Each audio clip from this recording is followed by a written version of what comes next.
Assalamualaikum warahmatullahi wabarakatuh. Salam. Kami dari kelompok 4 akan mempresentasikan tentang the regulatory framework of maritime economics. Uh, Kami anggota kelompok 4 ada M. Wildan Sahri dengan NIM akhir 031, ada saya sendiri Abiarta dengan NIM akhir 090, lalu ada Mujiono dengan NIM akhir 163, ada Mustama Bubi dengan NIM akhir 167, dan ada Mita Erno dengan NIM akhir 199.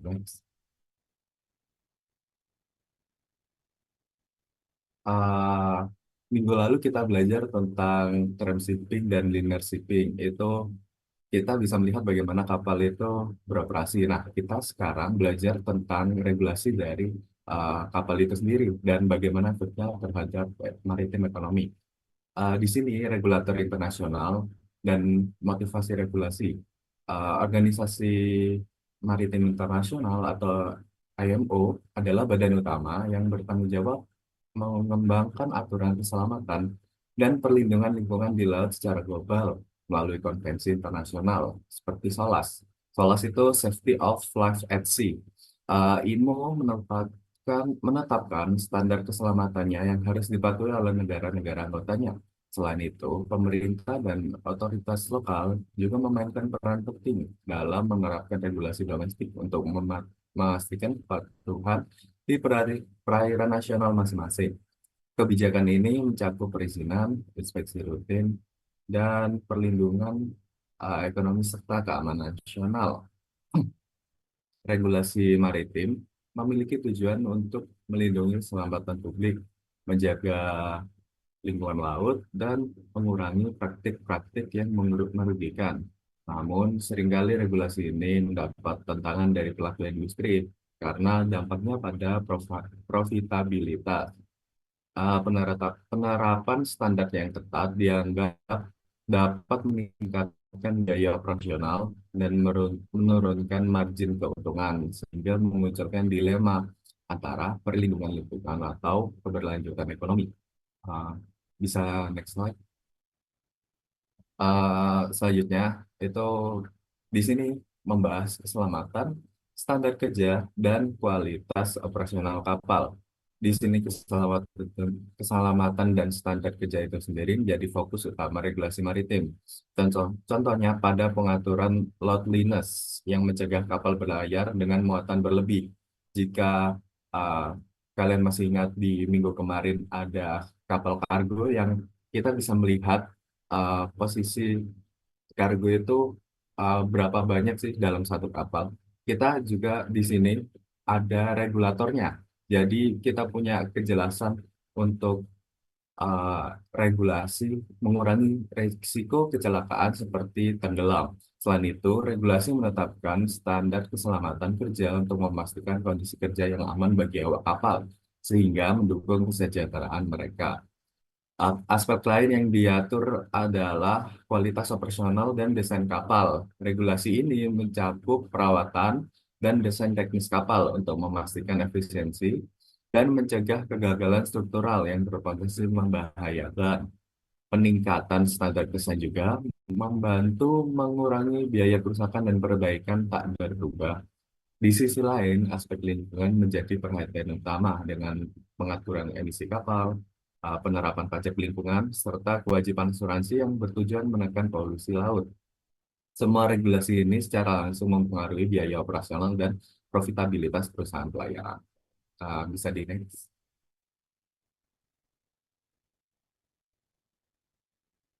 Selanjutnya ini uh, resistensi terhadap regulasi, ya kita bisa melihat dampak regulasi pada ekonomi maritim. Regulasi seringkali menciptakan tantangan dalam persaingan global. Kapal asing yang tidak tunduk pada regulasi dapat memiliki keunggulan kompetitif, membuat kapal domestik merasa terbebani oleh regulasi yang dianggap memberatkan. Di sini, selain itu, regulasi meningkatkan biaya operasional dengan mewajibkan inspeksi rutin, pemeliharaan berkala, dan kepatuhan standar tertentu. Pemilik kapal perlu menyesuaikan anggaran untuk memastikan daya saing mereka tetap terjaga. Bisa next slide.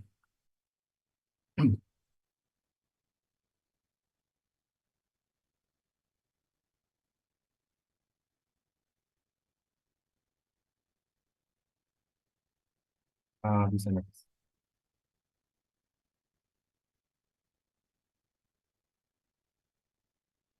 Ah, Selanjutnya ini institusi yang meregulasi pelayaran. Di sini banyak regulasi maritim muncul sebagai respon terhadap insiden besar. Contohnya, uh, tit-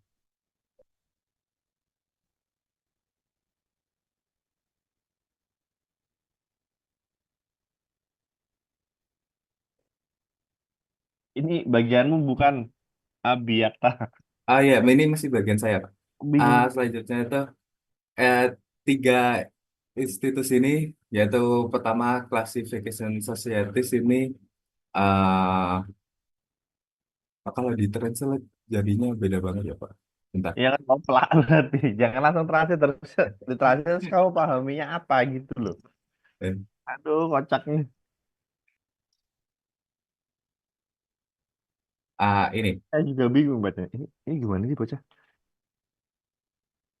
Uh, Gini ya Pak, jadi ini itu merupakan Classification Society yang merupakan lembaga independen yang menetapkan standar teknis yang meregulasi konstruksi dan perawatan kapal. Di sini itu desain kapal dan standar pemeliharaan untuk memastikan operasional yang aman dan efisien, terus biaya kru dan standar operasional yang langsung bertambah pada profitabilitas perusahaan, serta pajak, tanggung jawab polusi, dan kerahasiaan komersial yang diatur untuk menjaga keseimbangan dan keberlanjutan antar ekonomi dan lingkungan. Uh, Selanjutnya ada flag states, yaitu ke kewenangan hukum utama negara tempat kapal didaftarkan, memiliki kewenangan utama untuk mengatur kapal tersebut. Jadi regulasi ini meliputi aspek operasional dan performa komersial. Untuk hukum internasional, negara-negara yang memiliki yang kapalnya terdaftar pada negara tersebut berperan dalam membentuk hukum internasional mulai perjanjian dan konvensi seperti SOLAS dan MARPOL. Uh, di sini yang mengatur keselamatan dan lingkungan. Selanjutnya, tantangan global, flex regulation juga itu memengaruhi persaingan internasional dan kepemilikan armada kapal. Bisa next slide.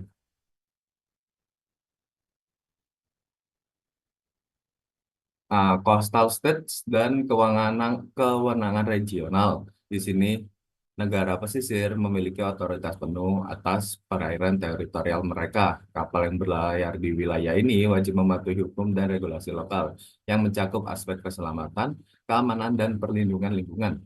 Perbedaan antar negara, di setiap negara menerapkan regulasi yang berbeda-beda. Sebagian negara menetapkan standar yang lebih ketat, misalnya pembatasan emisi kapal atau pengelolaan limbah. Untuk melindungi ekosistem laut mereka, hal ini seringkali menjadi tantangan bagi kapal asing yang harus menyesuaikan diri dengan berbagai aturan saat berlayar di perairan tersebut.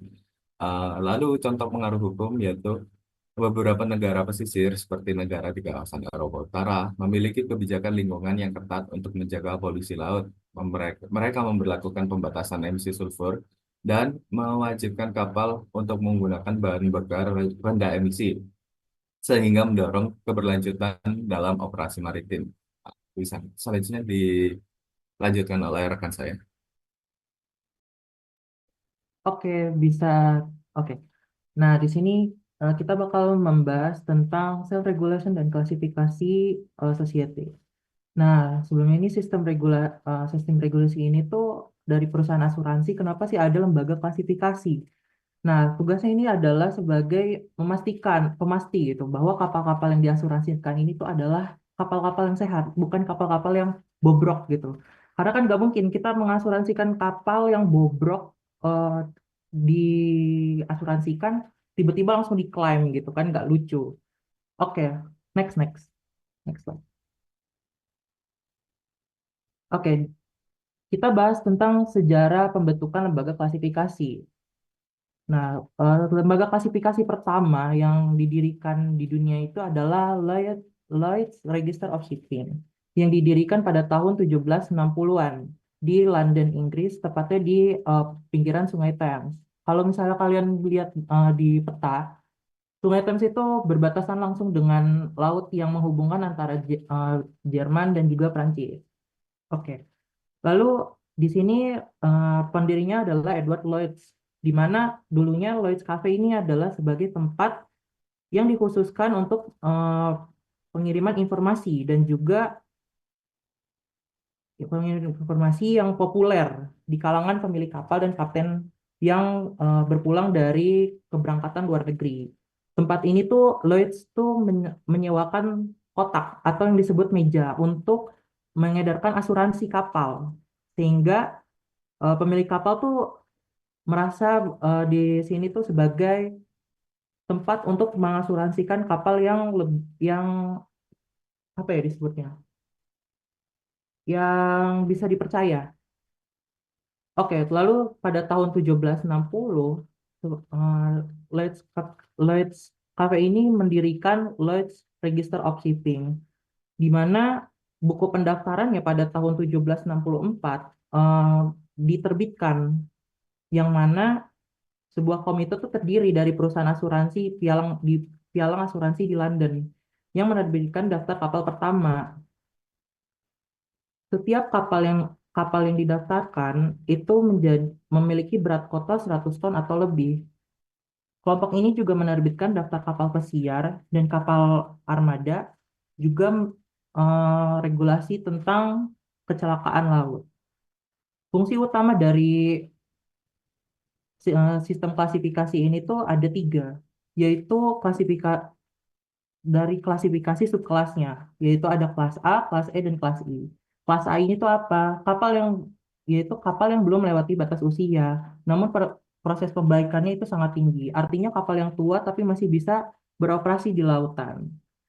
Kemudian subkelas E itu kapal yang tidak layak untuk mengangkut kargo kering, namun kargonya itu tidak rusak oleh hantaman laut. Contohnya itu seperti kapal yang mengangkut cairan liquid seperti minyak bumi, lalu ada oil, ada minyak kelapa, dan sebagainya. Kemudian ada subkelas I, yaitu kapal yang tidak cocok untuk kargo kering, tetapi cocok untuk pelayaran pendek. Kargo kering itu maksudnya kargo yang dipaket ya. Jadi contohnya itu kapal bakar, seperti yang mengangkut batu bara, seperti yang ada di Kalimantan. Oke, boleh di next. Nah, tugas Badan Klasifikasi ini saat ini tuh apa sih? Tugasnya itu adalah meningkatkan keselamatan jiwa dan harta benda di laut. Kemudian menjamin standarisasi yang tinggi dalam desain, manufaktur, dan konstruksi, serta pemeliharaan. Kemudian akhirnya untuk mengatasi masalah ini pada tahun 1968, Asosiasi Klasifikasi Internasional ini tuh didirikan, atau dalam bahasa internasional itu International Association of Classification Societies atau IACS. Nah, anggotanya itu berjumlah 11 asosiasi, di mana ke-11 asosiasinya ini adalah penguasa penguasa di berbagai benua, yang mana menguasai 90% pasar untuk layanan klasifikasi dan statutoria. Ini mencakup 10 perhimpunan yang tercantum pada tabel 12.1. Nanti di slide selanjutnya ada. Nah, di asosiasi ini tuh memiliki dua tujuan. Yang pertama itu memperkenalkan elemen keseragaman. Maksudnya keseragaman ini keseragaman dalam peraturan. Ketika kapal masuk ke zona teritori di mana pelabuhan menerima kapal yang berlayar dari luar negeri. Kemudian yang kedua itu ada menyediakan sebuah kelompok perwakilan ketika nanti ada rapat besar di IMO, International Maritime Organization. Next slide. Ini ini adalah daftar nama-nama lembaga klasifikasi. Salah satunya adalah Lloyd's Register of Shipping. Next. Nah, dari sini layanan lembaga klasifikasi ini ada dua aspek mendasar, yaitu pengembangan peraturan dan juga implementasinya. Yang pengembangan peraturan ini prosedurnya bervariasi. Tetapi sebagian besar masyarakat itu mengembangkan aturan mereka melalui struktur komite yang melibatkan para ahli, di mana ahli-ahli ini tuh bertugas sebagai pengawas yang mempertimbangkan dari prasyarat terpadu IMO dan juga IACS. Kemudian tahap kedua itu adalah penerapan penerapan implementasinya, di mana prosedur ini tuh ada 3 langkah. Yang pertama tuh tinjauan rencana teknis, di mana rencana kapal ini diserahkan kepada lembaga klasifikasi untuk diperiksa dan dipastikan sarananya bahwa sesuai dengan standar aturan yang diatur dalam peraturan yang ditetapkan oleh lembaga klasifikasi tersebut. Kemudian ketika sudah di ACC, konstruksi itu dapat dilanjutkan. Yang kedua adalah survei selama konstruksi. Ketika sudah di ACC, konstruksinya, rencananya. Nah, lembaga ini tugasnya itu memverifikasi rencana yang sudah disetujui dengan pengawasan yang sangat ketat agar peraturan yang telah dibuat itu dipatuhi. Kemudian yang terakhir ada survei berkala dan untuk pemeliharaan kelas, di mana survei ini tuh mencakup ketika kapal melakukan bongkar muat di pelabuhan. Surveinya itu apa aja? Survei itu mm, eh, ketika kapal tuh udah masuk ke pelabuhan, takutnya ada yang bocor atau butuh modifikasi sesuatu supaya bisa menghadapi dampak lingkungan laut di negara-negara lain. Oke, selanjutnya, next selanjutnya. Next. Selesai dari situ kita akan membahas tentang hukum laut. The Law of the Sea ini tuh dibagi menjadi 3 zona. Yang pertama tuh zona teritori, kemudian yang didasarkan pada luasnya itu didasarkan 12 mil, di mana zona teritori ini dibuat sebagai zona yang sangat-sangat ketat dalam urusan perizinan, karena zona teritori ini masuk ke dalam zona eksklusif yang butuh perizinan pemerintah negara tersebut. Kemudian jaraknya itu 12 mil dari bibir pantai. Kemudian ada zona eksklusif ekonomi, di mana zona eksklusif ekonomi yang menurut hukum laut internasional adalah wilayah laut yang berjarak 200 mil. Zona eksklusif ekonomi ini memiliki hak, negara pantai itu memiliki hak atas kekayaan alam, di mana kekayaan alam itu negara itu bebas untuk mengeksploitasi apa apa yang ada di laut. Oke, selanjutnya akan dijelaskan oleh rekan saya. Next slide. Oke, selanjutnya akan membahas tentang peran regulasi flag state. Peran regulasi flag state sendiri itu sangat penting dalam hukum maritim karena negara bendera ini menentukan kerangka hukum di mana sebuah kapal itu beroperasi. Nah, definisi dari flag state sendiri yaitu negara di mana sebuah kapal terdaftar dan oleh karena itu memiliki wewenang untuk menegakkan regulasi terkait keselamatan, standar lingkungan, dan kondisi kerja di atas kapal. Nah, ketika sebuah kapal mendaftarkan diri di bawah flag state, flag state itu ada 4 konsekuensi utama yang harus diperhatikan. Pertama, kapal tersebut akan tunduk pada kewajiban pajak dan regulasi perusahaan yang ditetapkan oleh flag state. Kedua, mengenai kepatuhan konvensi keselamatan. Setiap kapal wajib mengikuti standar keselamatan internasional, terutama SOLAS 1974, yang mencakup standar konstruksi kapal, peralatan keselamatan, dan prosedur operasional. Tingkat penegakan standar ini sangat bervariasi antar negara bendera yang bisa mempengaruhi biaya operasional kapal. Ketiga, terkait peraturan awak kapal. Setiap negara bendera memiliki persyaratan berbeda tentang kewarganegaraan awak kapal. Misalnya, Yunani yang mensyaratkan 50% kepemilikan oleh warga negara Yunani. Hal ini termasuk kualifikasi, sertifikasi, dan standar pelatihan yang harus dipenuhi. Terakhir, kapal yang terdaftar akan mendapatkan perlindungan dari Angkatan Laut dari flag state tersebut yang sangat penting untuk keamanan operasionalnya. Bisa di next. Nah, selanjutnya ada jenis pendaftaran kapal. Ada dua jenis utama dalam pendaftaran kapal ini, yaitu yang pertama adalah register nasional yang menerapkan peraturan bisnis nasional dan sepenuhnya tunduk pada undang-undang negara tersebut. Negara yang menggunakan sistem ini itu dapat menawarkan insentif atau subsidi khusus untuk menarik pemilik kapal. Kedua adalah register terbuka yang dirancang khusus untuk pemilik kapal internasional. Register ini menawarkan persyaratan dan ketentuan yang lebih menguntungkan, meskipun tingkat penegakan keselamatan dapat bervariasi antar negara.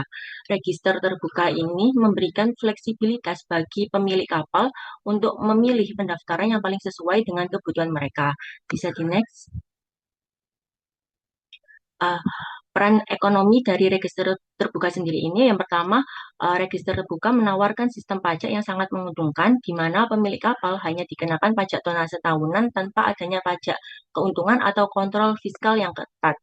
Yang kedua, selain itu, fleksibilitas operasional menjadi salah satu daya tarik utama, di mana pemilik kapal bebas merekrut awak internasional sehingga dapat menekan biaya operasional dan memenuhi persyaratan administrasi yang minimal. Nah, saat ini tuh ada sekitar 50% armada kapal dagang dunia yang terdaftar di register terbuka. Negara-negara yang menjadi register terbuka utama ini adalah Liberia, Panama, Siprus, Bahama, dan Malta. Bisa di next.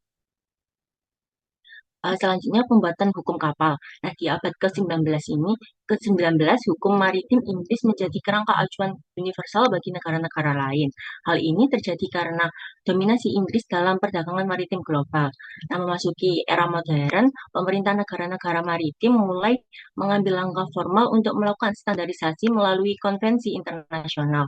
Konvensi internasional ini mulai memainkan peran penting dalam membentuk legislasi maritim nasional. Nah, langkah pertama menuju sistem internasional ini dimulai ketika Konferensi Maritim Internasional pertama pada 1889 yang diperkasai oleh Amerika Serikat. Nah, fokus utama dari standarisasi ini adalah pada aspek keselamatan, navigasi, dan operasional kapal. Penciptaan hukum maritim sendiri adalah proses yang kompleks yang melibatkan kerjasama internasional, implementasi nasional, dan evolusi praktik kebiasaan yang bertujuan untuk memastikan operasi maritim yang aman dan efisien. Hukum maritim ini dibuat melalui kombinasi perjanjian internasional, legislasi nasional, dan praktik kebiasaan. Proses ini biasanya dimulai dengan organisasi internasional seperti Organisasi Maritim Internasional (IMO) yang mengembangkan konvensi dan regulasi yang bertujuan untuk meningkatkan keselamatan, keamanan, dan perlindungan lingkungan maritim. Next. Selanjutnya, proses pengembangan konvensi. Konvensi Maritim Internasional ini dikembangkan melalui 4 tahap. Yang pertama, proses pembuatan konvensi maritim ini dimulai dengan tahap konsultasi dan penyusunan, di mana negara-negara maritim mengidentifikasi masalah yang memerlukan regulasi internasional. Forum seperti IMO, ILO, dan UNCTAD berperan penting dalam memfasilitasi diskusi teknis dengan komite ahli menyusun draft awal berdasarkan kajian mendalam. Selanjutnya, draft konvensi ini memasuki tahap adopsi melalui konferensi diplomatik internasional.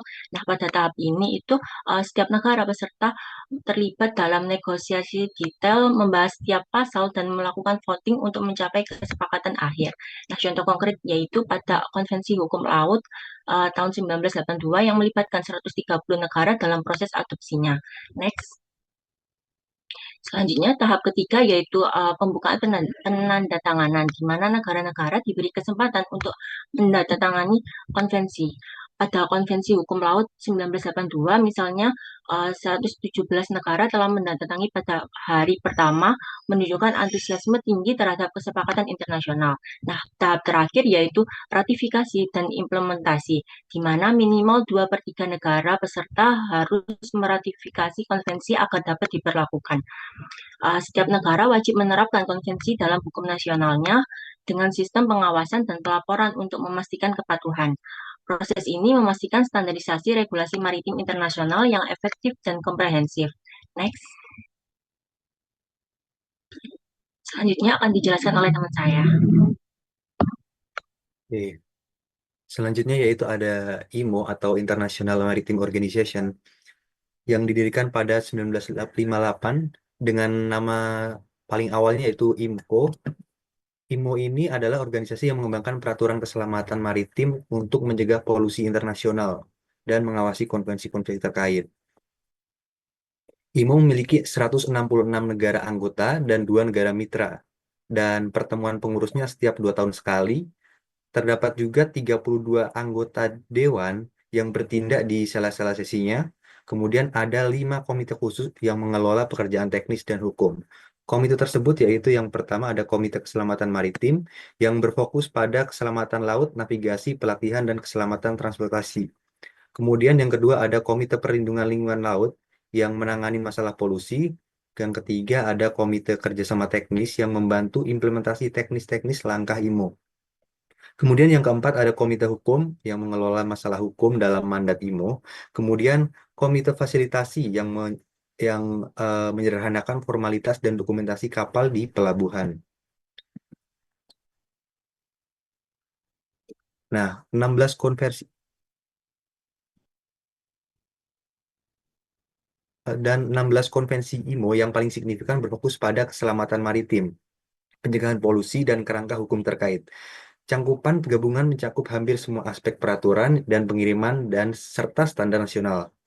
Ada yang perlu di noted yaitu hal-hal pentingnya, yaitu yang pertama ada SOLAS atau Safety of Flight at Sea, eh, dengan yang merupakan konvensi yang paling penting dan diterima oleh 98,8 armada niaga di seluruh dunia atau hampir 99%.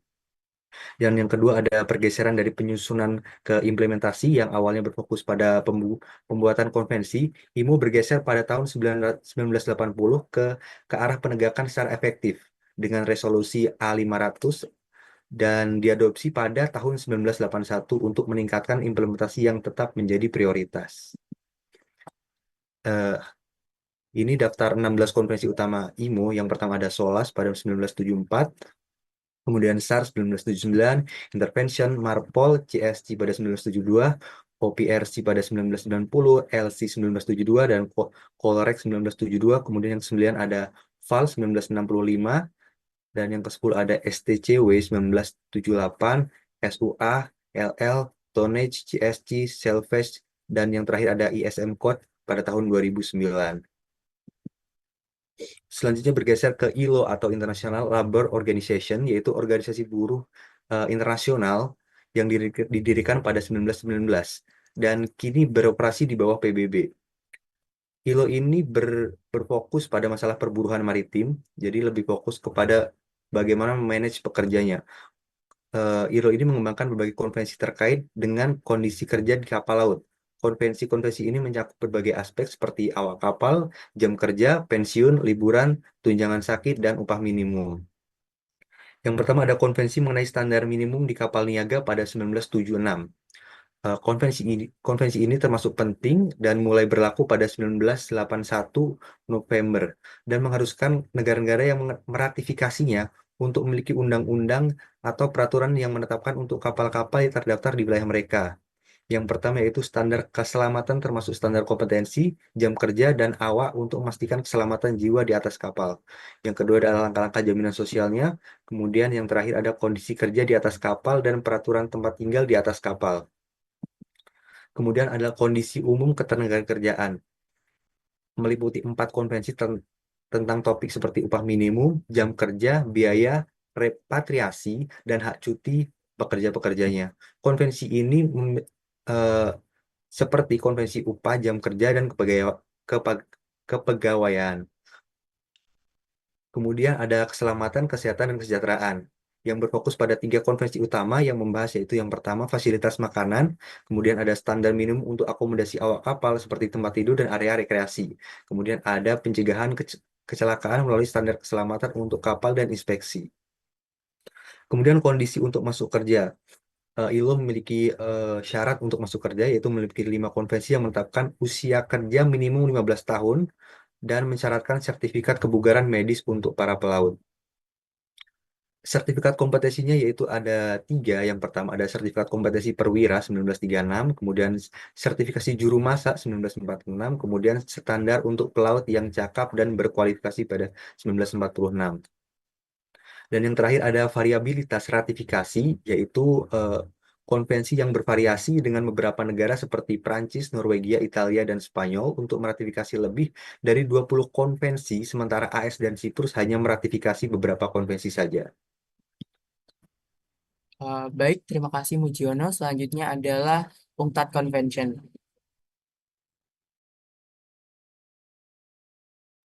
UNCTAD sendiri merupakan akronim dari United Nations Conference on Trade and Development, yang merupakan badan di bawah naungan United Nations yang berfokus pada konteks perdagangan, pembangunan, serta investasi. Dalam konteks maritim, UNCTAD memiliki peran yang vital untuk mendorong tercapainya perdagangan yang adil, pengurangan hambatan dalam perdagangan internasional.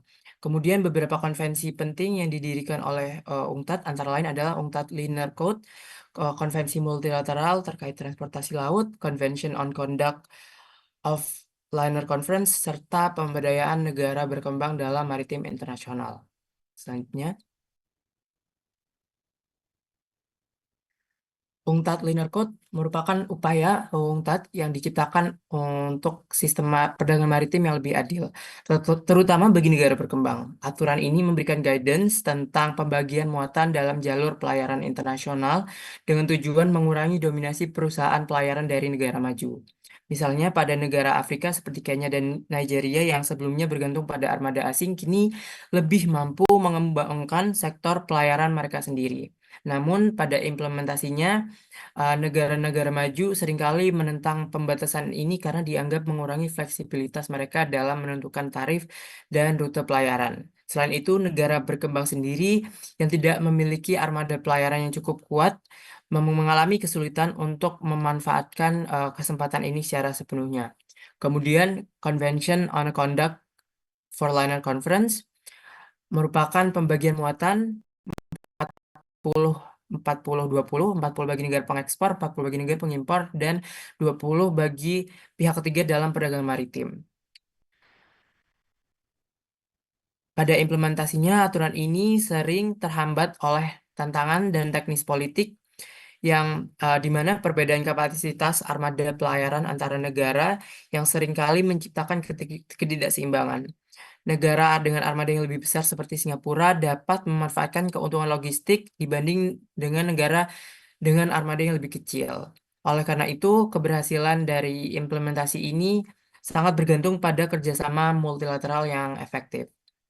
Selanjutnya, Multilateral Trade and Shipping Convention. Konvensi perdagangan ini bertujuan untuk menciptakan standar global dalam aspek utama industri maritim seperti rute, tarif, dan juga keselamatan. Standar ini dirancang dan diatur oleh negara agar negara-negara berkembang tetap dapat bersaing dalam perdagangan maritim meskipun mereka memiliki keterbatasan dalam jumlah maupun kapasitas armada pelayaran. Dalam contohnya, negara-negara kepulauan di Oseania seperti Fiji dan Maladewa yang bergantung pada sektor pariwisata dan ekspor hasil laut dapat memiliki daya saing di pasar internasional. Namun, pada implementasinya, konvensi ini sering menghadapi hambatan. Salah satunya adalah waktu yang cukup panjang untuk pengadopsian aturan ini. Kemudian, pemberdayaan negara berkembang dalam maritim internasional. Salah satu tujuan utama UNCTAD adalah memberdayakan negara-negara berkembang agar dapat memiliki peran yang equal dalam perdagangan internasional, khususnya di ekonomi maritim sendiri. Sebagai contohnya, negara-negara di Afrika Barat mendapatkan dukungan dari UNCTAD untuk biaya pengangkutan yang dapat menjadi lebih terjangkau sehingga memungkinkan mereka untuk bersaing di pasar internasional dengan harga yang lebih kompetitif. Meskipun demikian, persaingan dengan negara maju yang memiliki armada besar dan modal yang lebih banyak menjadi tantangan utama. Negara-negara berkembang seringkali memiliki kesulitan untuk memenuhi standar internasional baik dalam keselamatan pelayaran maupun efisiensi logistik. Selanjutnya,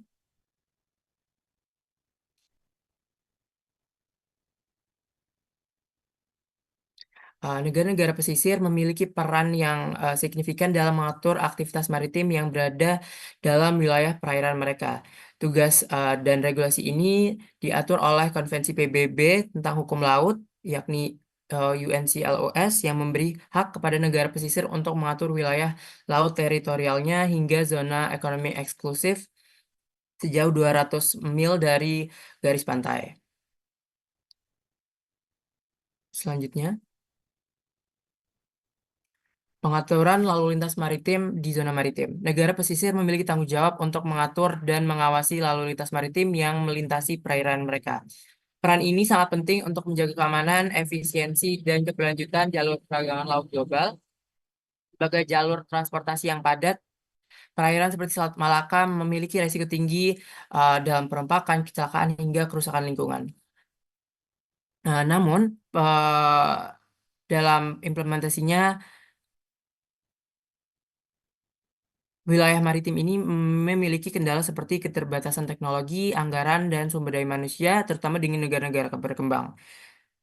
Negara-negara ini seringkali mengalami kesulitan untuk memantau aktivitas kapal asing di wilayah perairan mereka, sehingga memerlukan dukungan dalam berbagai aspek untuk meningkatkan kapasitas mereka.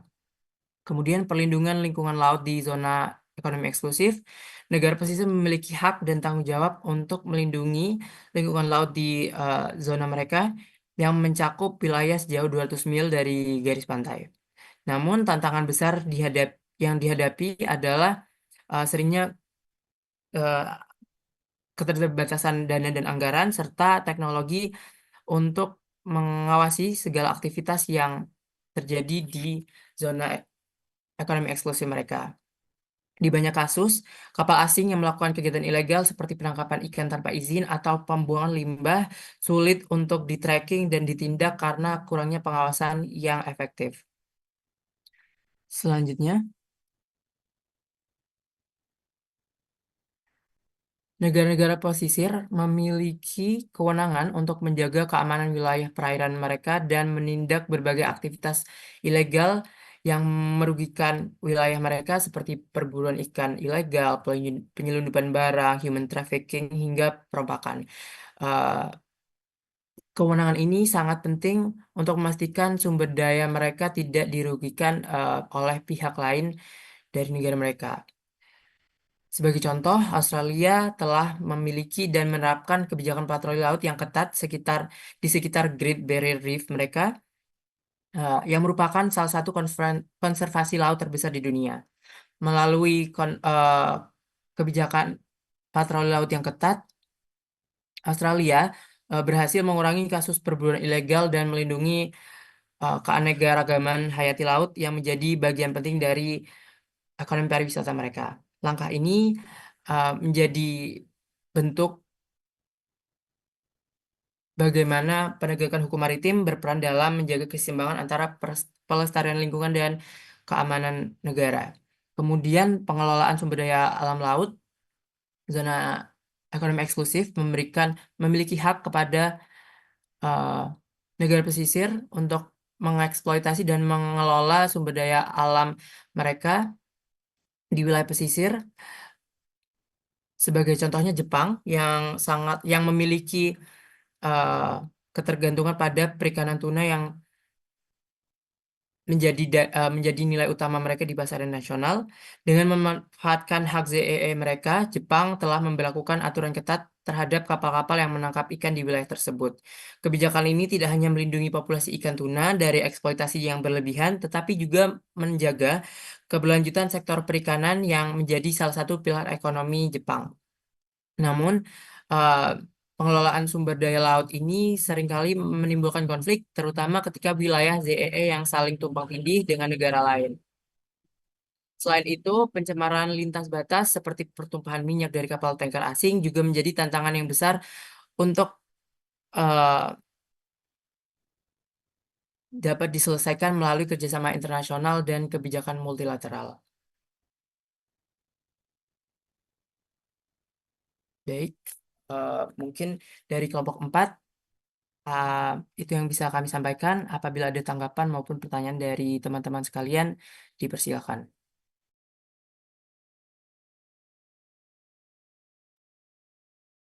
Baik, terima kasih kelompok 4. Eh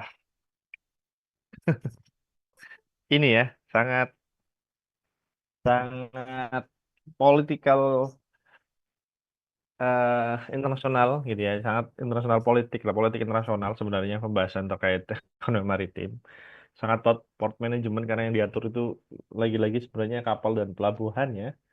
Namun kalau dikaitkan sama ekonominya, ya jatuhnya tadi kebijakan-kebijakan yang sangat mungkin signifikan mempengaruhi bagaimana negara tersebut tuh memanfaatkan sumber daya untuk kesejahteraan, terutama sumber daya laut. Berarti yang kelihatan sama yang ada di dalam gitu. Nah, ini menarik pembahasannya, tetapi saya yakin kalian yang nggak baca gitu ya, pasti hanya mendengarkan sebagai suara teman yang berbicara, bahkan tadi beberapa membaca, sudah, terus ya nggak dapat apa-apa gitu. Dan kemarin saya ketemu Pak Gigi gitu ya, Mas, eh ya apa ya kelas ekonomi maritim ini gitu. Kalau yang presentasi bukan kita, koplo apa cara iki, saya bilang kayak gitu. Terus di kelas Mas Gigi, kelasku nggak ada presentasi lah. Yang presentasi Mas Gigi semua gitu. Nah, kayaknya iya. Nah, ya untuk mengimbangi itu saran saya kalian meminta PPT di kelas Pak Gigi. Nanti juga saya akan share PPT. Kemudian teman-teman kalian yang presentasi di kelas Pak Rosanto itu minta aja PPT-PPT-nya untuk bahan benchmarking. Barangkali ada informasi yang hilang. Sebenarnya saya berharap dari kelompok ini tadi itu membahas hal menarik terkait dengan produk produk hukum internasional ya, terutama yang kaitannya besar sama ekonomi maritim atau bidang ekonomi bangunan itu sebenarnya zona ekonomi eksklusif gitu.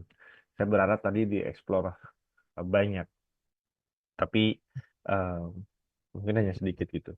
Nah, tapi sebelum kita bahas, silakan dari kelompok ini mungkin ada dari teman-teman yang ingin bertanya sesuatu didiskusikan.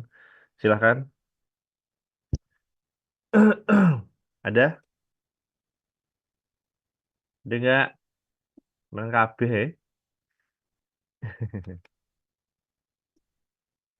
Ada yang mau ditanyakan? Betul? Ngeheng. Apa ngeblank ya? Oh ya ada. Terima kasih Maulida menyelamatkan kelas ini. Gimana Maulida? Kamu resen loh? Jadi Kak, Ya gimana? kan di tahun 2020 kemarin itu sempat viral, Pak. Ada kapten kapal, dia itu meninggal saat berlayar, lalu jasadnya itu dilarung di laut. Jadi keputusan itu melarungkan jasad ke laut itu apakah juga bagian dari keselamatan kerja?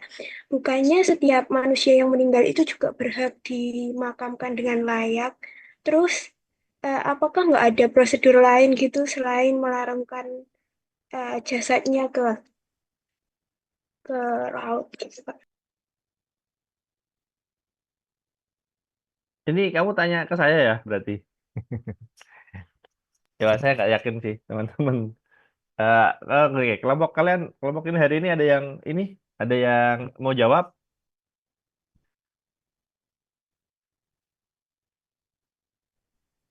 Saya mau jawab, Pak. Ya, kamu jawab dari ChatGPT nggak? Jangan dari ChatGPT, coy. Oh, Nggak ya? enggak. Ya, Saya gimana? lihatnya dari berita sih, Pak. Ya, gimana? Itu Gimana? kan karena mungkin yang ini ya, ABK meninggalnya itu karena yang salah satunya yang viral itu yang baru selesai SMK Emang. pelayaran terus larung ke Samudra Pasifik. Mungkin salah satunya itu ya, Maulida.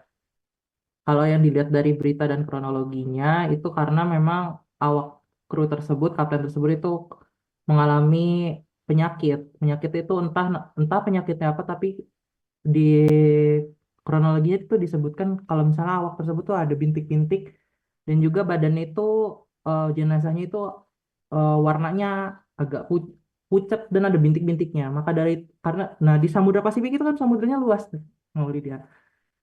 Dan dia tuh jauh dari daratan, maka dari itu daripada si penyakitnya itu menular ke awak kru kapal yang lainnya, jadi keputusan itu dilarungkan ke laut. Itu atas izin dari eh, apa ya, atas izin dari organisasinya. Seperti itu Maulidin. Mungkin karena daripada ketularan ABK yang lain ketularan penyakitnya, jadi lebih baik dilarungkan karena jauh dari daratan. Kalau ditunggu di darat, ditunggu sampai sampai daratan itu bisa bisa lama. Seperti itu. Oke, oke. Ini diskusinya jadi semi antropologi ya. Nggak sih. Jadi gini, eh kita harus bermindset bahwa sesuatu yang sifatnya legal gitu ya, di darat, di air, dan di udara, kita berarti sekarang ngomong lagi ada di air atau di laut gitu, itu pasti ada SOP-nya. Kita harus menyepakati dengan perspektif baik kegiatan-kegiatan yang sifatnya legal, walaupun tidak semua, atau yang mungkin lagi proses, itu pasti ada SOP-nya gitu. Di mana SOP itu buah dari produk kontrak gitu ya, bahwa em, teman-teman sebelum melakukan sesuatu pasti ada kontraknya di situ. Nah, ini masih bentuk hipotesis atau praduga saya gitu bahwa kegiatan seperti larung itu berarti kalian bisa cross check gitu ya. Atau tidak harus dimakamkan di darat gitu, bisa jadi diatur di kontrak gitu untuk keadaan tertentu emergency. Di mana itu yang tanda tangan bukan hanya diri kita sendiri tapi orang tua. Itu kayak seperti dulu, oh gini-gini saya pernah daftar akmil ya, walaupun gagal gitu ya. Itu yang disiapkan berkas banyak banget, tanda tangannya pasti ada orang tua gitu-gitu, bahwa siap ditempatkan di mana, mengabdi negara, terus ya pokoknya ya sudah, kaitannya sudah bukan lagi dengan hak asasi manusia untuk dikuburkan, misalnya itu menjadi hak asasi ya di tanah, tetapi mungkin ada prosedur itu yang pada akhirnya itu bisa dilakukan. Itu kayak gitu dulu mindsetnya. Nah, kalau kemudian ada tambahan variabel terkait mungkin itu penyakit menular, mungkin itu eh, apa namanya, hal-hal yang bisa kita katakan berbahaya sehingga dilakukan di situ, saya yakin juga itu eh, sudah dikomunikasikan dengan berbagai pihak seharusnya. Artinya ya bottom up lah, dari bawah ke atas itu saya asumsikan ada informasi yang harusnya ada, apalagi sampai viral berarti kan dia siap diinvestigasinya gitu. Cuma bayangan saya harusnya waktu konsep larung ya. Ini logik aja. Harusnya dikasih pemberat ya sih. Saya mikirnya kayak gitu. Jadi bleng. Jadi kayak dikubur tenggelam gitu. Itu kan sepertinya dilepas aja ya. Betul ya? Iya Pak, seperti di laporan katanya dilepas doang sih Pak. Ya, bayangan saya tuh ada pemberat besi apa belum. Nah, jadi ya otomatis dia akan ke dasar gitu. Bayangan saya. Walaupun ya nggak langsung ke dasar, mungkin di tengah-tengah dia kena arus gitu ya. Tapi itu kayak dikubur kan berarti. Saya jadi teringat dulu tragedi Danau Toba, sudah didalemin sampai bawah gitu kan. Ada tanda-tanda jajan, bantal, boneka apa sih macam. Keputusannya pada waktu Pak Luhut nggak bisa nih diangkat semua gitu. Ingat ya sih kalian gitu. Jadi waktu nggak bisa diangkat kan pada banyak marah. Dan dulu kalau nggak salah Sarumpait ya, Sarumpait itu yang eh, kok bisa gitu loh. Nah, Pak Luhut dulu pada waktu itu, ya bukan bela pemerintah Pak Luhut ya, argumennya lah kalau diangkat, nah, mungkin biayanya besar, ya kan?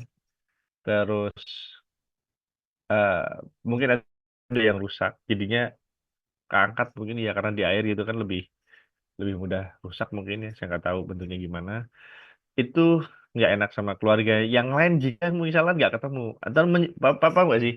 Jadi kalau itu diangkat, ada keluarga yang nggak mungkin merasa loh kok punya aku nggak gitu atau nggak ketemu kan kasihan sementara yang lain ketemu, paham nggak maksudnya konteksnya itu gimana ya. Jadi mungkin kalau diangkat akan jadi banyak variabel masalah lagi gitu loh Pak, tapi kalau di pesawat kok terus dicari gitu, sementara itu kan Danau Toba lebih nih, korbannya lebih banyak di Danau Toba soalnya, dan eh, dampaknya secara lokal lebih besar gitu, itu mengganggu aktivitas pariwisata segala macam gitu gitu. Pokoknya ditimbang kayak gitu. Nah, itu ini ya, jadi fenomena yang pada waktu itu, ini unik banget, Rek, gak diangkat gitu. Kapal-kapal, sorry, pesawat-pesawat jatuh di laut aja coba diangkut segala macam kan. Kalau kamu pernah lihat yang di daerah Kalimantan segala macam, itu kan pernah ya, dan diangkat gitu. Karena pada waktu itu saya melihat, oh ini masalahnya mesti nambah. Nah, itu keputusan-keputusan yang berat menurut saya di konteks itu. Ya, saya nggak apa mengkaitkan saya sama pertanyaan Maulida bahwa harus segala macam hak untuk dikubur dan segala macam. Iya, sebenarnya kalau kamu punya wasiat, boleh nggak sih Pak, saya berwasiat saya nggak usah dikubur? Menurut kalian boleh nggak? Kenapa jadi ekonomi maritim bahas mayat ya? Ya itu boleh. Kalian hibahkan tubuh kalian untuk dunia kedokteran. Namanya apa? Tahu nggak? Mayat di dunia kedokteran. Nah, itu. Kadaver. Kadaver. Ya, kadaver. Jadi itu bisa. Nah, saya pernah tanya sama teman kedokteran gitu, dulu waktu S1. Bisa nggak ya, yang dikubur tuh jasad saya, dalemannya, maksudnya organ-organ, saya kadaverkan. Oh bisa. Teman saya dia bilang, oh bisa. Tapi bayar, maksud saya. Dulu kan ekonomi banget sih mikir duwe wis mati ya gitu kan. Itu bahasa warung kopi lah. Tapi ya barangkali itu bisa untuk keturunan saya atau orang tua saya atau keluarga saya gitu loh. Boleh nggak? Nggak bisa gitu. Jadi sekalian aja. Nah biasanya yang melakukan kadaver itu kan orang benar-benar tidak teridentifikasi kan ya. Dan itu sih izin hukum sama biasanya dokter itu sendiri. Gitu. Bau formalinnya buat pusing gitu. Saya di luar ruangan kadaver. Ini bau banget gitu, bau-bau formalin gitu. Oke, itu ya. Oke, ada pertanyaan lagi yang lain? Saya mau tanya, Pak. Ya, siapa nih? Ya sih, Pak. Loh, kok Laura sebentar, oh Bukan ya suaranya sih, Pak. Yosi. Hmm? Oh, Yosi soalnya nggak angkat tangan. Tak kira Laura ngomong suaranya cowok. Oke, Oh, gimana oh. gimana? Iya, nanti Laura ya habis ini gimana? Yosi. Mau Laura dulu Pak, atau saya dulu? Gak apa-apa, Yosi dulu yang bersuara tadi. Oke. Tadi Laura angkat tangan, suaranya cowok kan saya mikir, lah Laura sama Yosi jangan-jangan seruangan gitu di kamar atau gimana kan repot. Enggak Kayak dong, gimana? Pak. Yosi.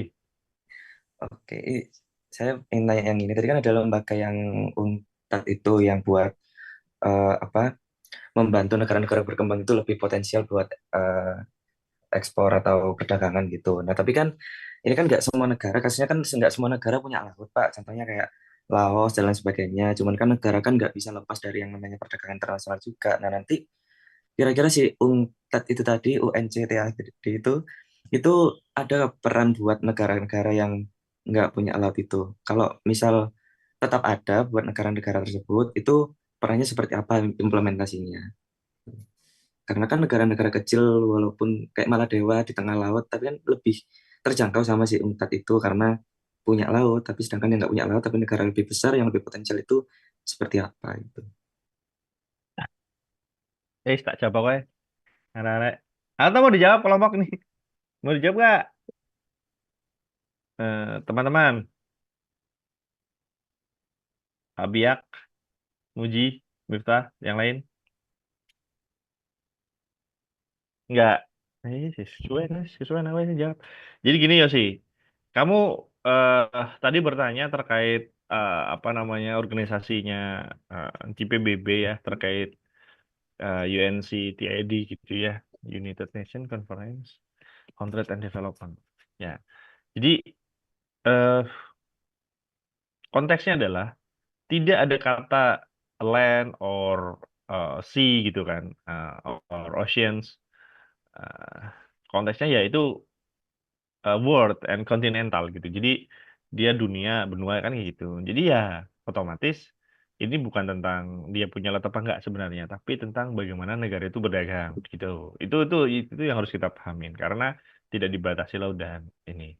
Nah, kalau kalian atau Yosi ya teman-teman itu buka gitu.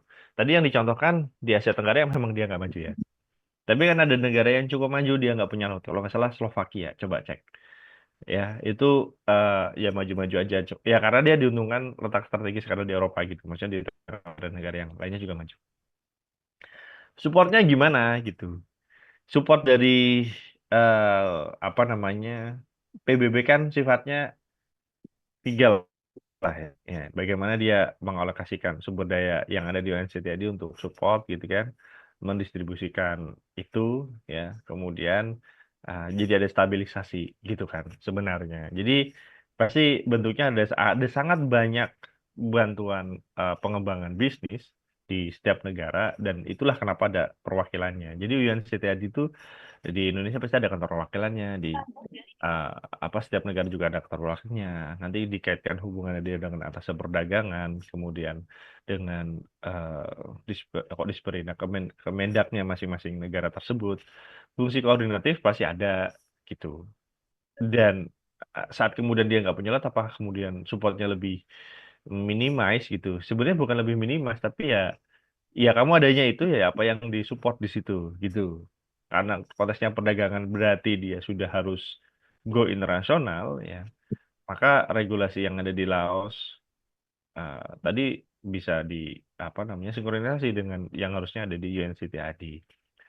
Belum lagi nanti ada WTO kayak gitu kan. Belum lagi nanti ada AFTA gitu-gitu. Jadi RCEP kan banyak ya. Lembaga yang sifatnya serikat, lembaga yang sifatnya regional gitu kan. Dunia itu ya pasti support-support aja nggak membedakan yang saya pahamin.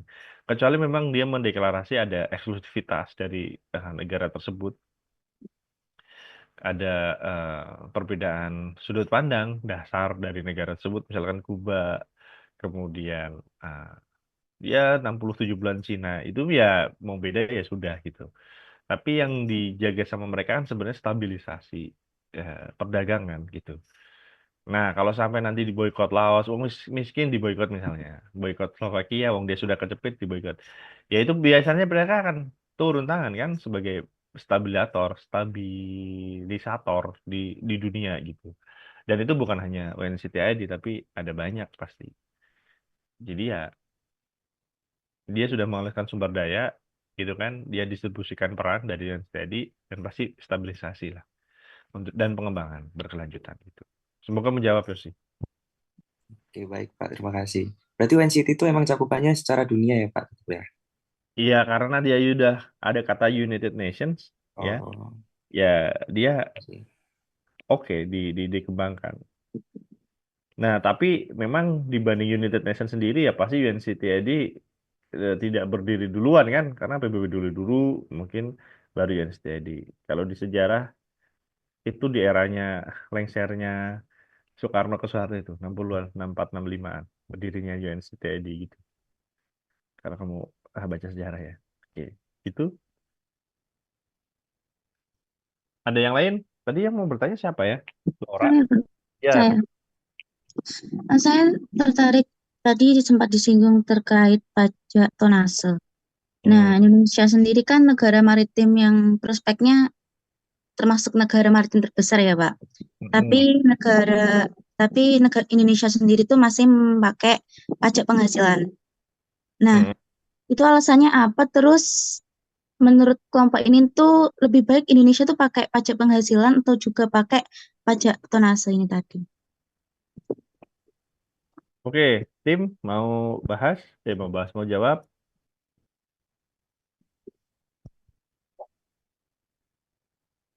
Wih, kalian presentasi jawab dosen kabar ya?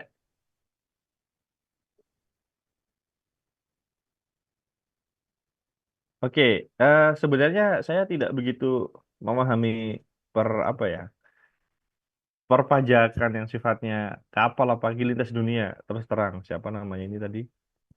Eh, Mana itu ya? Halo, Kak. Laura gitu. Jadi cuma dulu seingat saya di dalam konteks pajak gitu ya, tarif terhadap transportasi yang sifatnya laut itu memang diatur termasuk pajaknya gitu. Dan itu memang jatuhnya ketarik di pelabuhan. Kalau ada penarikan di laut yang biasanya itu dari angkatan gitu ya, itu sudah sebenarnya ya ilegal juga walaupun masuknya ke entitas bagian dari keamanan negara gitu. Itu yang saya pahami. Nah, di undang-undangnya gitu, itu pasti ada diri terkait dengan pajak yang dia nempel ke dunia apa istilahnya dunia transportasi. Nah, yang kamu tanyakan itu maksudnya jika misalnya ada kapal dari Brunei atau Malaysia, Singapura masuk ke Indonesia itu dikenakan pajak gitu ta, maksudnya. Kalau pajak tonnase itu kan berdasarkan berat nih ya, Pak. Nah, maksudnya itu kan kapal bawa berat, ya kan? Iya, Terus itu iya, dipajakin maksudnya gitu. iya. Ya itu waktu dia bersandar di ininya, bersandar di pelabuhan tempat tujuan, gitu. Jadi tarif yang dia bayar untuk sandar atau parkir gitu ya, itu pasti sudah termasuk dengan uh, pajaknya, kayak gitu. Dan kalau kemudian kita tadi dibahas ada PPN, BPH segala macam, kita menerapkan itu kan itu diterapkan ke logika ini ke dalam negeri dulu. Bisa dipahami nggak ya? Pajak penghasilan itu kan melekat di orang dalam negeri kan, PPN gitu. Nah, pajak-pajak atau tarif ya yang sifat dengan layanan pelabuhan itu kan nempel. Nanti pelabuhan yang narik pajak dan tarifnya, kemudian yang bayarin ya pelabuhan juga. Bisa dipahami nggak? Nah, terus lebih baik kita menggunakan pajak apa gitu. Nah, kalau konteksnya adalah pajak itu sudah tonnase dan melekat di dalam kapal sebagai bagian tarif bersandar di pelabuhan ataupun terkait hal itu, ya dibayarin saja.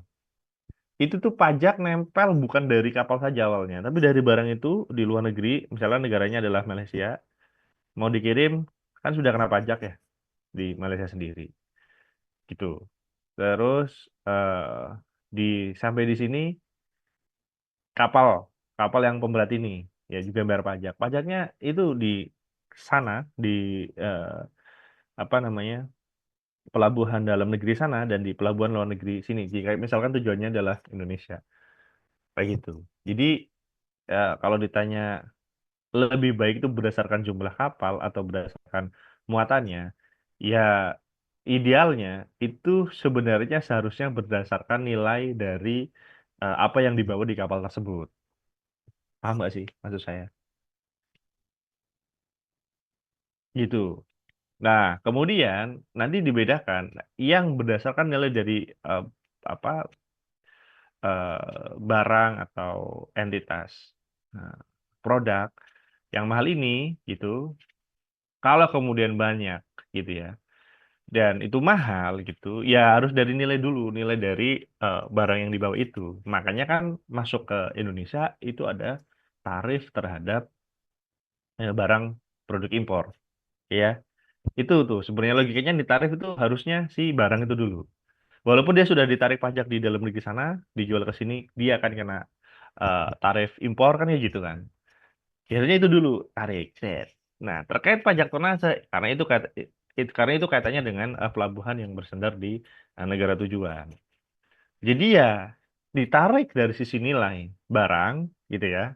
Kan asumsinya kebijakan melindungi produsen dalam negeri. Ya itu dilakukan gitu kan. Walaupun ada beberapa akhirnya produk-produk yang kalau sudah bebas free trade gitu itu nggak dilakukan. Tapi sudut pandangnya itu dulu yang harus ditarik. Baru kemudian kapal sebagai entitas bisnis kan, karena dia bawa barang. Nah, kenapa kapal itu yang ditarik bukan nilai dari barang tersebut, tetapi dari berat, ya misalnya, ya karena itu yang paling objektif di dalam konteks kapal dia itu eh, berlayar. Karena kalau dia bentuknya adalah kapal membawa gas gitu ya, sama kapal yang membawa item besi misalnya, atau batu bara misalnya yang besar-besar gitu, ya beda beratnya kan kayak gitu. Makanya itu kemudian ada pajaknya. Nah, semakin berat dia itu kan semakin lambat ya di dalam konteks kapal. Semakin lambat itu yang saya pahamin. Semakin lambat itu semakin nggak saya bilang nggak buat macet ya, tapi manajemen untuk mengatur ketepatan waktunya apa segala macam itu akan semakin ber-effort. Oke. Sehingga ya kasih pajak gitu. Karena sebenarnya itu bisa eh, apa ya mengakomodir kecepatan ruang untuk bergerak, kemudian mudah manajemen resikonya karena semakin berat risikonya akan semakin besar. Ya wajar port itu narik untuk eh, berdasarkan berat dan bukan hanya berat sebenarnya, size kapal juga beda. Karena size kapal yang besar asumsinya akan lebih berat. Gitu Dul. Menjawab nggak? Berarti Indonesia tuh secara nggak langsung menerapkan pajak tonase, Pak, karena dia pakai pajak penghasilan. Ya harusnya kayak gitu yang saya pahamin. Karena pelabuhannya Indonesia nggak bagus-bagus amat. Ya harus dioptimize. Oke? Makasih, Pak. Berarti pengambilan pajaknya bukan dari ini ya, tiap barang atau tiap kontainer yang dimuat sama kapalnya. Itu ada sendiri, Mas. Oh, Beda. Produk kan, bea cukai kan mainnya. Kalau iya sih di bea kapal cukai. beratnya itu kan ini, eh ya pelabuhannya gitu. Nah, pertanyaannya tuh kalau kalian kritis ya, nimbangnya gimana sih Pak?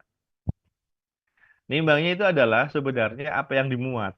Jadi waktu barang mau masuk kan pasti ada datanya itu tuh sebenarnya. Nanti ditambah beratnya kapal kan gitu aja.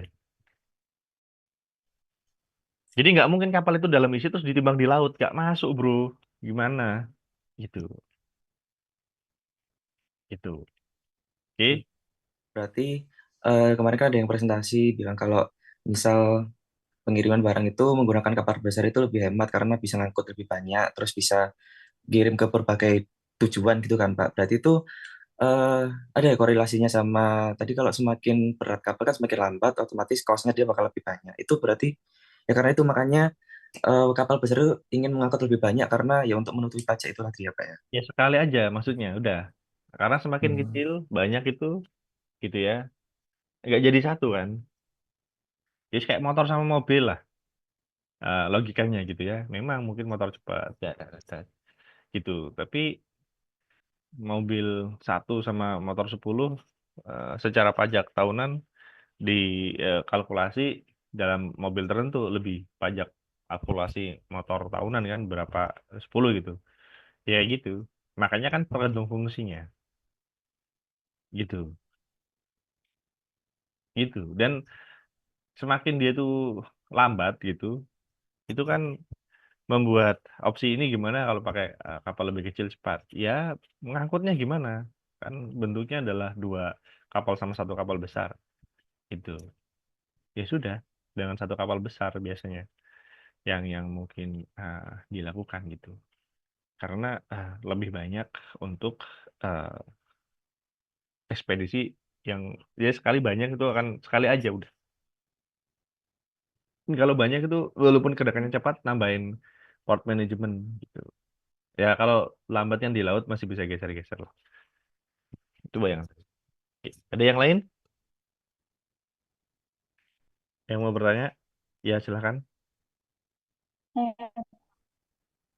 Mau tanya tentang ini sih Pak, kan pernah ada info kalau misalnya ada ekspor pasir kan Pak.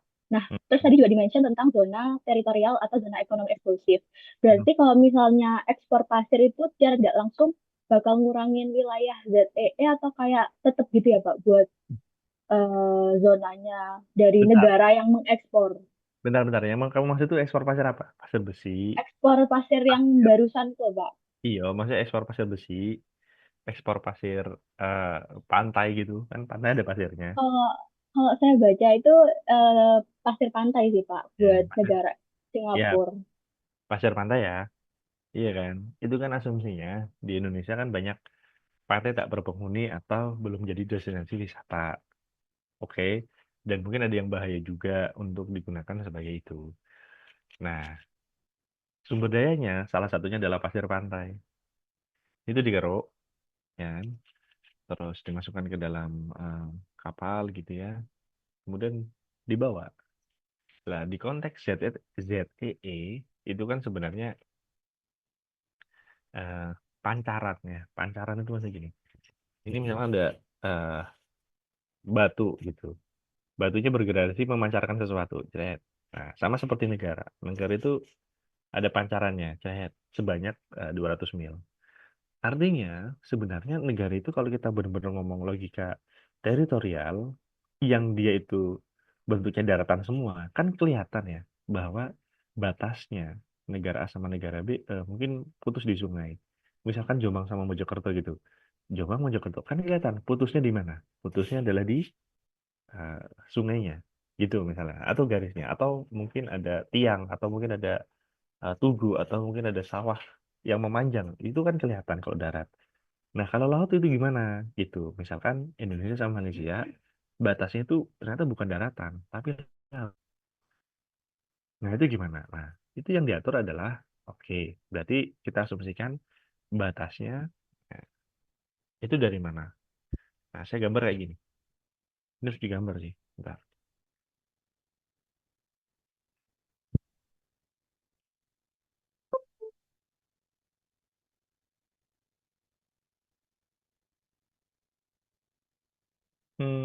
Tuh lama kayak. Oke, ini harus kita gambar. Kalau nggak digambar, nggak ini, nggak masuk. Ada apa imajinasinya? Kok lama ya? Nah,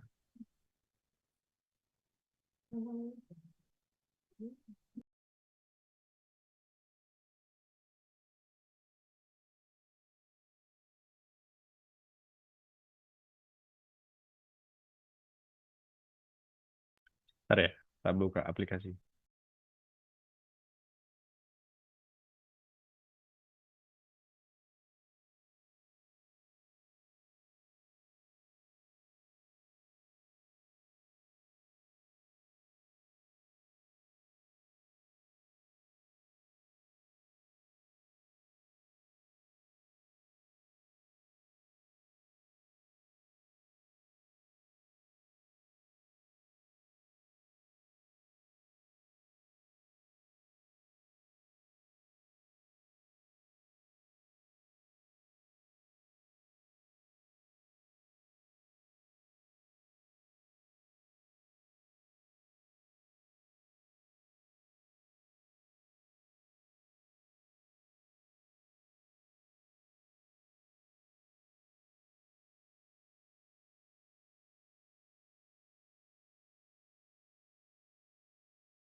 Pak, masih mute, Pak. Kan ada negara nih, gitu ya. Negara A. Kemudian ada negara B, gitu. Nah, ini ada negara B dan ini ada negara A, ya kan? Nah, di konteks ini kan kalau ini batasnya di darat, ini laut. Kalau konteksnya adalah di darat, kan kelihatan. Mungkin ini batasnya sungai, kelihatan. Nah, sungainya misalnya terbagi jadi dua gini. Kan tidak ada perebutan. Kalau ini jumlahnya 10 meter, ini 5 meter miliknya B, 5 meter miliknya A. Kan nggak ada perebutan sungai selama ini. Tata kelolanya itu sama aja. Kan kayak gitu. Tapi gimana kalau laut? Nah, kalau laut, ini berarti ada pancaran. Nah, ada pancaran. Nah, ini ada pancaran. Tuh, ini ada pancaran. Nah, gini. Nah, sebanyak berapa? 200 mil. Nah, ini JTE. Ya, apa ini? Nah, JTE. JTE. Nah, ini ZEE. Gitu. Ya kan? Nah, JTE ini 200 mil. Ya kan? Ke sana. Oke. Ya kan? Nah, sehingga ini gimana yang di sini? Ini nggak ada hukum nih. Tidak ada hukum. Tidak ada hukum. Jadi kan kayak gitu. Tetapi kalau ada negara B cari cari ikan di sini itu legal, ilegal. Ini legal. Kalau sampai ada gerakan B ke sini, A ke sana, kayak gitu. Itu ZTE. Nah, tetapi 200 mil itu biasanya uh, menjadi titik yang harus dijaga dan mungkin akan ada konflik di situ, gitu. Nah, sekarang pasir itu ada di mana? Nah, pasir itu asumsinya mungkin di sini ada pulau kan, di sini ada pasir. Ya ini yang dikirim, gitu. Jadi nggak harus pasir itu ada di CTE kan. Ya pun kalaupun ada ya nggak apa-apa juga. Misalkan di sini ada pulau, ya dikirim ke sana. Tapi kan ada yang mungkin di sini, ada di sini, ada di Bali dikirimnya ke Malaysia misalnya, ada di Jawa kirimnya ke Malaysia. Padahal kan ada yang dekat ke Kalimantan gitu. Ya, eksploitasi terhadap pasirnya itu yang kemudian menjadi titik penting. Nggak ada di sembarang tempat kan yang harus dieksplorasi.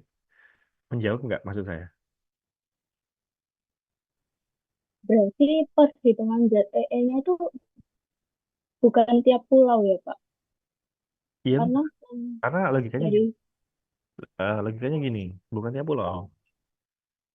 Logikanya itu batas negara, jadi gitu. Misalnya ini Indonesia ya, ini gini kan, gitu kan Indonesia. Ini pulau nih, ini Rote, ini pulau W misalnya, gitu kan. Ini jelas ya, eh, Papua Nugini, ya kan. Terus di sini Sabang misalnya, dan di sini ada pulau misalnya, ya kan kayak gini, gitu kan.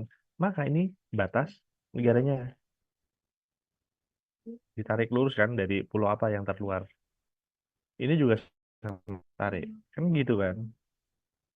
Nah, baru nanti ada ZTE kan.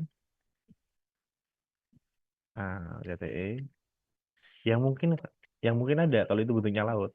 Nah, di sini ZTE-nya. Gitu. Nah, gimana kalau kemudian ada negara yang ini 200, tapi sebenarnya jumlahnya 300. Berarti kan nabrak juga dia kayak gini. Bisa dipahami nggak? Jadinya 200, 300, 200-nya ke sini nabrak, 200-nya nabrak. Kenapa nggak dibuat 150, Pak? Kan gitu. Iya kan? Nah, berarti kan 200 yang tertabrak ini, yang tidak tertabrak oke jalan. Tapi gimana kalau tertabrak, Pak? Ya, kalau yang tertabrak yang saya pahamin, misalnya kayak gini terjadi gitu ya. Karena ke sana dia juga 200. Karena dia 200. Oke, apa yang lagi ini? Berarti ini kayak ada irisan nih di sini. Ya, jangan diapa-apakan. Jangan diapa-apakan. Udah aman ini harus aman aja. Walaupun ini 200, ya ini aja yang kamu eksplorasi gitu. Ini berarti area yang harus diamankan. Gitu aja. Makanya ada kapal polisi gitu. Nah, kapal polisi ini membawa bendera kan di setiap kapal. Itu artinya apa? Ya, artinya itu menandakan jika memang saya benderanya Indonesia ada di sini, ya kan? Ya berarti di sinilah kamu akan melihat, oh Indonesia lah yang berhak memang mengeksplorasi ini. Kalau tiba-tiba ada kapal luar negeri, izinnya ada nggak kan kayak gitu? Izin ke siapa? Ya bendera pantai. Izin ke Indonesia dulu lah kayak gitu. Itu polanya. Nah, itu polanya. Menjawab nggak? Jadi belum tentu yang dieksplorasi ya di pulau yang ini. Kenapa yang dieksplor di media itu seakan yang ada di ZTS saja? Ya karena kan sebenarnya itu lebih dekat dengan batas tahu. Sehingga itu dieksplorasi saja karena lebih dekat lebih murah. Nggak gitu juga kalau kamu ke Bali lo ada yang ngeruk di Bali gitu. Itu beneran saya melihat langsung bulan lalu gitu. Jadi nggak harus pulau yang ada di JTE. Oke? Makasih, Pak. Ada yang lain?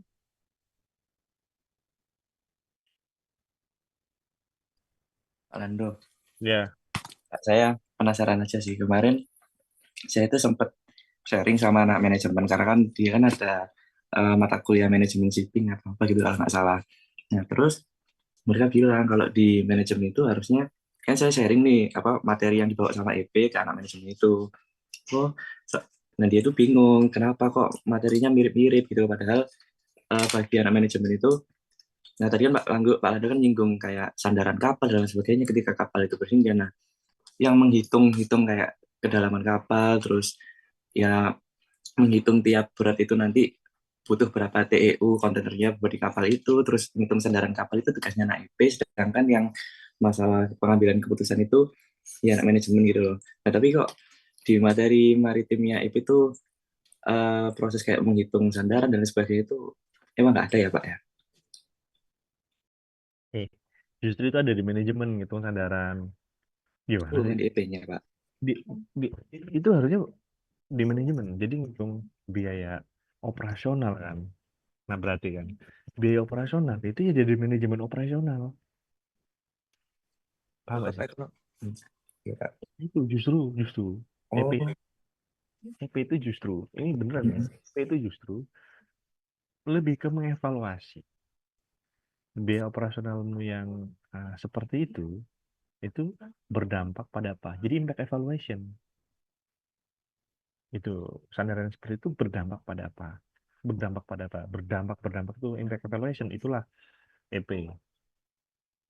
Dengan adanya ekspedisi kapal, jalur ini dibuat gimana? Itu gimana dalam mengembangkan ekonomi kawasan?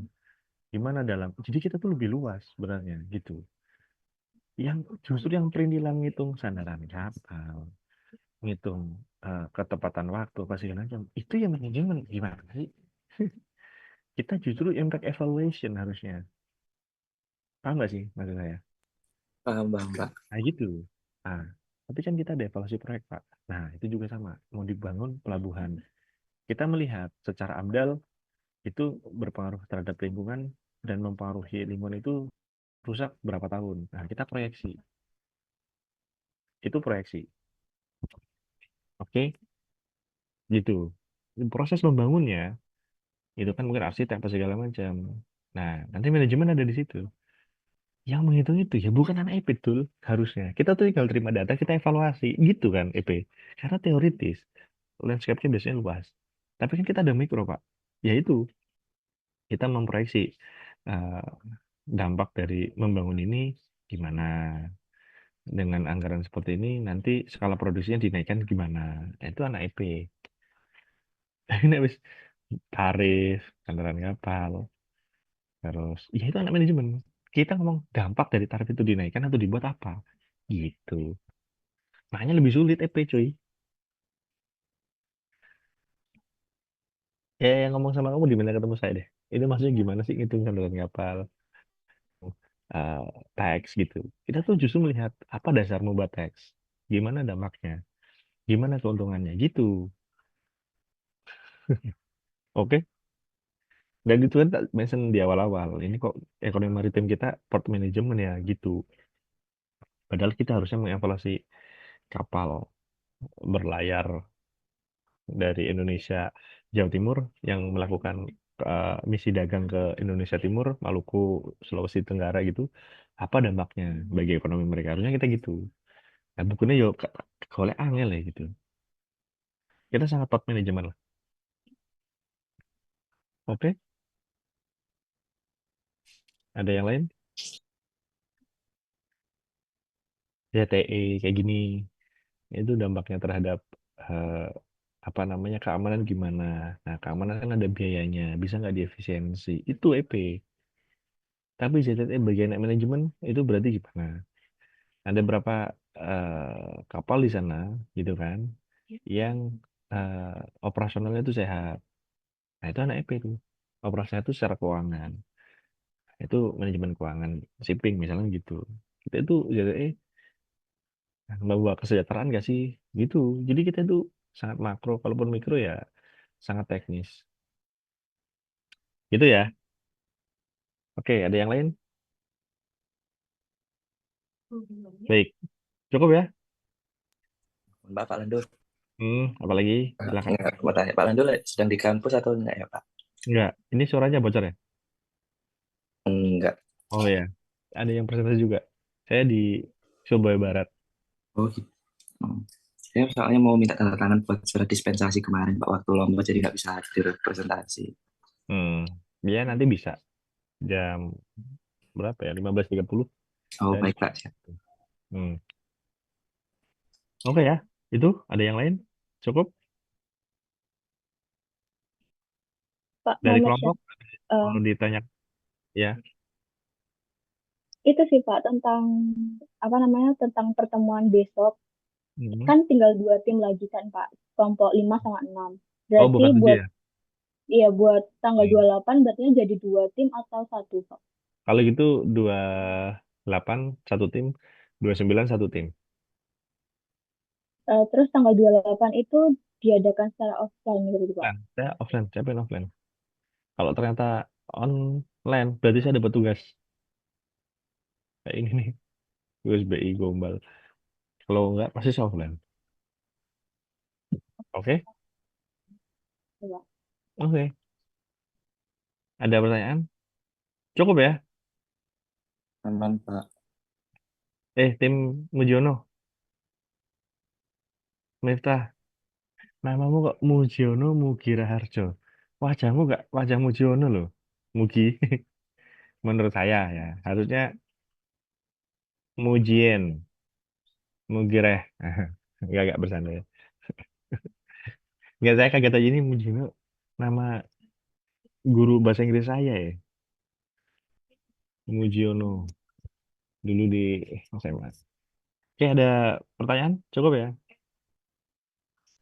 Yoshinaga. Itu kan jeneng Jepang. Mahabubi jeneng Arab. Ketok Mujiono tapi nggak apa-apa wis. Jawa wis. Kamu dari mana Mujiono? Dari Jawa, Pak. Iya, Jawanya mana? Jawa Tengah, Iya mana? Purworejo, Pak. Oh, Purworejo. Dulu SMA mana? SMA 2. SMA 2 Purworejo. Purworejo berarti bahasanya masih ikut Jogja ya? Iya, Jawa. Iya. Itu Kutoharjo ya, dekatnya. Kutoarjo bener. Oke, oke. Ada yang lain? Yang dari kenapa jadi tanya asal ya? Baik, mungkin itu dulu. Terima kasih teman-teman atas waktunya. Kelas ngantuk nih, rado bahkan baru tangi saya ileril. Ya wis, mari kita akhiri. Assalamualaikum warahmatullahi wabarakatuh. Bye. Terima kasih.